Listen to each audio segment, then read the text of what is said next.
सखिया श्याम चले मधुबनवा, कब का लिखे अवनवाना।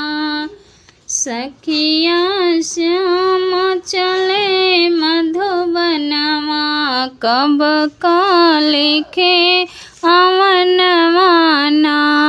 आषाढ़े मास देवा घना घन गरजै, सावन रिम झिम बरसैना। आषाढ़ मास देवा घना घन गरजै, सावन रिम झिम बरसैना। भादो मास बिजुली भल तड़पै, डर मोरे लागै आंगनवाना। भादो मास बिजुली भल तड़पै, डर मोरे लागै आंगनवाना। सखिया श्याम चले मधुबनवा, कब का लिखे अवनवाना। सखिया श्याम चले मधुबनवा, कब का लिखे अवनवाना।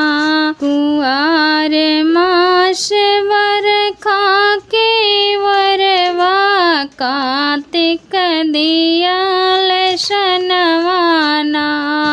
अगहन मास हमें नहीं भावै, सब सखी चली गवनवाना। अगहन मास हमें नहीं भावै, सब सखी चली गवनवाना। अगहन मास हमें नहीं भावै, सब सखी चली गवनवाना। सखिया श्याम चले मधुबनवा, कब का लिखे अवनवाना। पूस मास पुरवैया सतावै, मघवन कापै बदनवाना। फागुन मास देवर परदेसवा, केहि संगे खेलै रंगनवाना। अगहन मास देवर परदेसवा, केहि संगे खेली रंगनवाना। सखिया श्याम चले मधुबनवा, कब का लिखे अवनवाना। चैत मास वन काश फुलाने, बैसखवन चुवै पसिनवाना।